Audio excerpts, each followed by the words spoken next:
What is up, guys? Sorry, I know it's been a while since I posted a video. It's been a crazy last 2-3 weeks. Last week we went off to Winnipeg. We watched it live. It was an awesome experience. I got to see the weigh-ins. I got to see the post-press conference. I kind of snuck my way back there. It was a crazy weekend, UFC Winnipeg. Oh, and by the way, we cashed last week. We killed it. Killed on the spreadsheet, hit our plus money props, did great on the money lines, undefeated. It was awesome last week. And the week before that we missed wasn't awful, but it was still a slightly profitable week. So here we are, still on top. So 2-3 weeks later, I'm coming back to you here because we're back. By the way, follow me on Instagram. It's the Wandering Bookie. I'm the bookie that works for you. This is how it goes. So on Instagram, please shoot me a follow, the Wandering Bookie. I post all my picks. I post all my hammers early. I post everything on there. I've been really disciplined with that. So if I don't post on here, you know I'm posting on the gram. The Wandering Bookie. Give me a follow. This week, got UFC Vegas 116.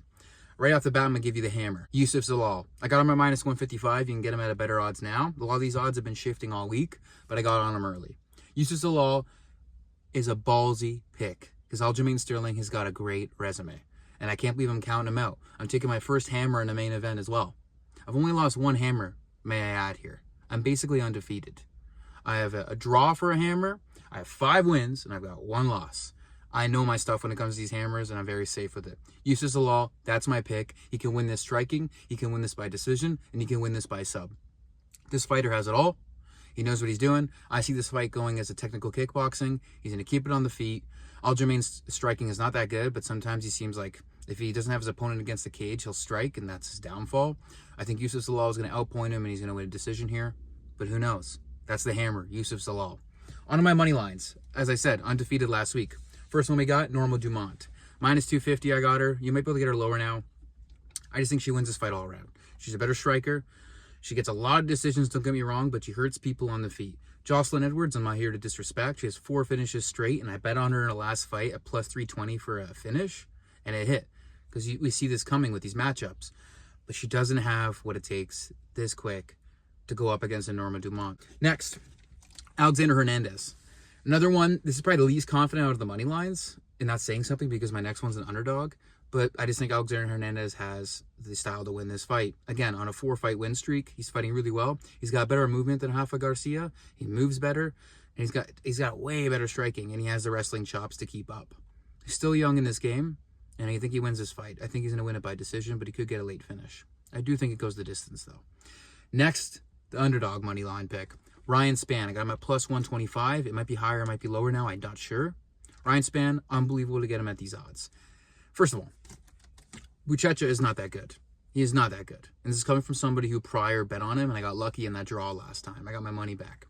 Buchecha is not good. Ryan Spann, by the way, a little fun fact, is the biggest veteran, most experience on this card. I thought it'd be Aljamain Sterling. It's not. It's Ryan Spann. Since this guy's been up to heavyweight, I just watched the weigh-ins. He literally cuts. I don't know how he was a light heavyweight at 205. He just cut down to 264 to make the heavyweight limit. He is really filled out. And no, he's not like fat. He still has abs on him. He's in good shape. His quads are massive. He's meant to be a heavyweight. I think he's found his home. He's got the power even more now. And let's be honest, the guillotine's always there. I think 11 out of his 14 submission wins are guillotine. First of all, to have 11 guillotine wins on your resume at the higher weight classes is incredible. On to my props. I got Grant and Martinetti going the distance. I got that at minus 160. I think that was fair odds. That's why I bet it. This fight goes the distance. Both these guys are tough. Even though Grant is coming off that loss to Jourdain, he got caught with the flying knee. He didn't go flat out. He just got caught in the sub afterwards, and it was good by Jourdain. But Martinetti is not on Jourdain's level. These odds have flipped all week. Martinetti was the favorite, and then all of a sudden he's now the underdog. Davey Grant's the favorite now. Don't play aside. Just bet it goes the distance. I think both these guys have a good chin on them, and it's going to be a fun fight. Let's see how it goes. Next, huge favorite here. He's like minus 700. I wasn't betting Filio at minus 700, but let's be honest. Cody Durden's filling in on less than a week's short notice. This will be his 5th loss in a row if he loses, and I think he does. I think Filio gets the finish, probably by sub and under round and a half. So I got Filio plus under 1.5, minus 120. Couldn't believe those odds. You're almost getting even money on a minus 700 favorite to get a finish against a short notice fighter, as he should. Plus, short notice fighters on a crazy loss streak. It makes a lot of sense. Cody Durden gets finished. Filio gets subs. 1 + 1 sometimes equals 2. Last but not least on the props, I got McVay by decision. This one is wild. So sprinkle a little bit if you'd like. It's plus 750. I just see this fight going the distance. You want to be safe with it, just put Dumas and McVay go the distance. Both these guys are not very good, but both of them are tough. And I think this one does go the distance. I think Dumas has mentioned that he's going to wrestle, and I think he is. And I think McVay is going to win the striking exchanges, but he doesn't have enough to finish Dumas.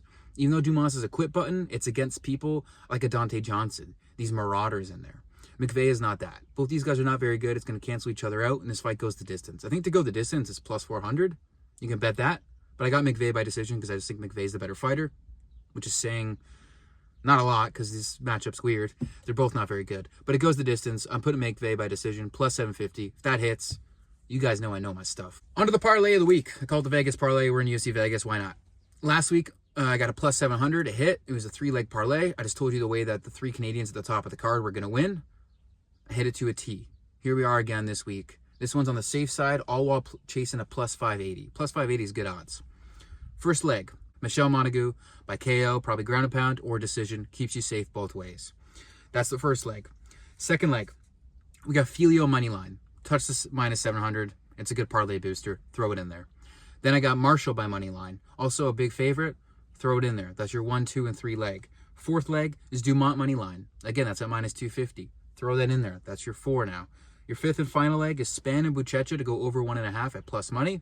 That boosts us to a plus 580. That's the parlay this week. I feel good about it. I placed it myself. I feel very good about it. I think it hits. Those are the bets this week. Feeling good about them. Gave it to you guys raw here. Not too much editing. Straight from the car. Because I mean business. We've been winning money the past few weeks. So I'm just trying to share it and see if I can keep growing this channel. Like I said, follow The Wandering Bookie on Instagram. Trying to grow that as well. And not to hate on people, but I see other people in the game picking fights, picking props. And I used to be somebody who really watched these people because that's when I started getting into this.